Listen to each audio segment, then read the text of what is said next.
झटफट mayonnaise तैरी करे तारपर मजादार पास्ता तैरी करे निलाम बंधुरा। कष्ट तो एकटू करते होबे यदि स्वादेर किछु खेते हय। तो এই যে মেয়োনিজটা আমি তৈরি করে নিয়েছি, তারপর এই পাস্তাটা তৈরি করলাম। তো হ্যালো এভরিওয়ান, আসসালামু আলাইকুম। কে কোথা থেকে দেখতেছেন সবাইকে জানাচ্ছি সালাম, আসসালামু আলাইকুম। বন্ধুরা আজকে দেশ বিদেশ যে যেখানে বসে এই মুহূর্তে আমার এই রেসিপিটা দেখতেছেন, যদি পেজ থেকে দেখে থাকেন তাহলে একটা ফলো দিবেন, আর যদি ইউটিউব থেকে দেখে থাকেন তাহলে একটা সাবস্ক্রাইব করে যাবেন। তো বন্ধুরা এখানে মেয়োনিজটা প্রথমে আমি একটা মেয়োনিজ তৈরি করে নিব। মেয়োনিজটা তৈরি করার জন্য আমি 2টা ডিম এখানে ভেঙে দিচ্ছি একটা ব্লেন্ডার জারে।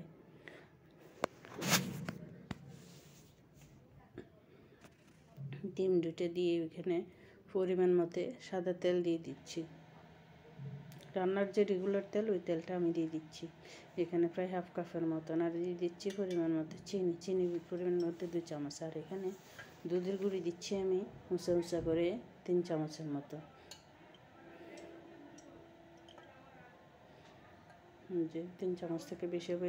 যে এখন দিয়ে দিচ্ছি গোলমরিচের গুঁড়া, আর দিয়ে দিচ্ছি কয়েক কোষ রসুন, আর দিয়ে দিচ্ছি ভিনেগার 2 চামচ পরিমাণ। 2 চামচ পরিমাণ ভিনেগার দিয়ে এরপরে দিয়ে দিলাম লাল মরিচের গুঁড়া, সামান্য লবণ দিয়ে আমি একটা ব্লেন্ড করে নেব। ব্লেন্ড করার শেষে এখন আমার আসলে মনে ছিল না, একটু গরম মশলা দিয়ে গুঁড়ি দিয়ে দিচ্ছি। এই গরম মশলার গুঁড়িটা দিয়ে আর একটু ব্লেন্ড করে নেব। এই যে তৈরি হয়ে গেলো আমার মেয়োনিজ, একদম ফ্রেশ মেয়োনিজ। মেয়োনিজটা দিয়ে এসে আমি পাস্তাটা তৈরি করব। আমার পাস্তা তৈরি করার সেজন্য আসলে আমার মেয়োনিজ ছিল না বাসায়, সেজন্য আমি তৈরি করে নিলাম। বাইরে দোকান থেকে না কিনে আমরা সেইভাবে একটু কষ্ট করে মেয়োনিজটা যদি ঘরে তৈরি করে নিই, তাহলে যে এই মেয়োনিজটা সংরক্ষণও করা যায়, আর অন্যান্য কিছু নাস্তা পানিতেও খাওয়া যায়। সাথে পাস্তার সাথে তো মেয়োনিজ ছাড়া ভালো লাগে না। তো এইদিকে আমি এখানে প্রায় আমার হাফ কেজির মতন পাস্তা আছে। এই পাস্তাটাকে আমি আজকে রান্না করব। এই যে এখন একটু গরম পানি দিয়ে দিচ্ছি পরিমাণ মতো, এখানে একটু লবণ আর সাদা তেল দিয়ে দিচ্ছি 2 চামচের মতন। দিয়ে ফুটে উঠলে এরপর আমি পাস্তাটা দিয়ে দিব। পাস্তাটা দিয়ে একটু নেড়ে চেড়ে সিদ্ধ হয়ে গেলে তারপর নামিয়ে নিব। পাস্তাটা কিন্তু আমার ভালো করে সিদ্ধ হতে হবে। একদম ওভার কুক হয়ে গেলেও ভালো লাগবে না, আবার বেশি চালা থাকলেও ভালো লাগবে না। তো এদিকে আমি একটা কড়াইয়ে পরিমাণ মতো সাদা তেল দিয়ে দিলাম রসুন কুচি, এরপরে পেঁয়াজ কুচি, এরপরে দিয়ে দিলাম গাজর কুচি, দিয়ে দিলাম কাঁচামরিচ কুচি। সব কিছু দিয়ে আমি একটু ভালো করে নেড়ে চেড়ে দিব। একদম বেশি সিদ্ধ করা যাবে না। এরপরে দিয়ে দিলাম টমেটো কুচি,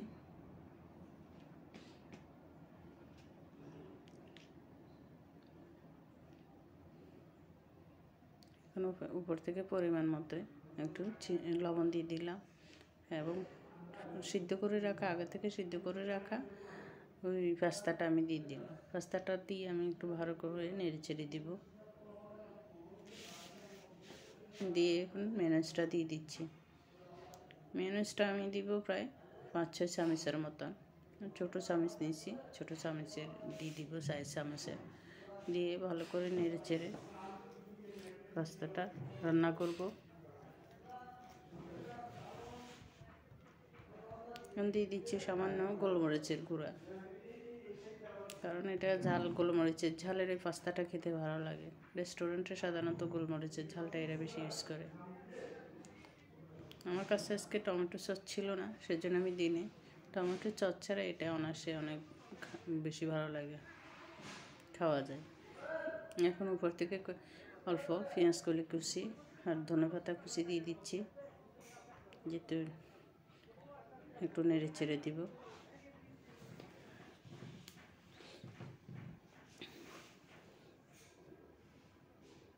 যে তৈরি হয়ে গেল আমার পাস্তা, মজাদার পাস্তা রেস্টুরেন্ট স্টাইলে।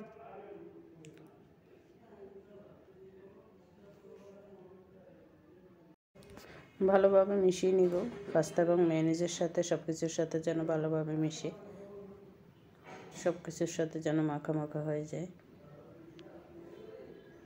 তো খেতে আর ভালো লাগবে না। তো এই যে তৈরি হয়ে গেলো আমার পাস্তা রেসিপি পাস্তা। এই পাস্তাটা আমি গরম গরম পরিবেশন করব।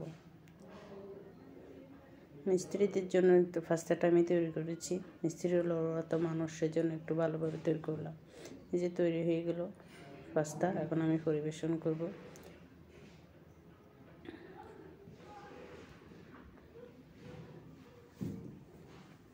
মিস্ত্রিরা কাজ করে বাড়ি, আসলে ওদেরকে যখন যা পারে দিই তৈরি করে। হাতের নাস্তা দেওয়ার চেষ্টা করি আমি, বাইরে থেকে নিয়ে আসি কিন্তু ঘরে দেওয়ার চেষ্টা করি। তো বন্ধুরা, কেমন লাগলো আমার পাস্তার রেসিপি? এই ঝটপট ম্যানেজ তৈরি করে তারপর পাস্তাটা তৈরি করলাম।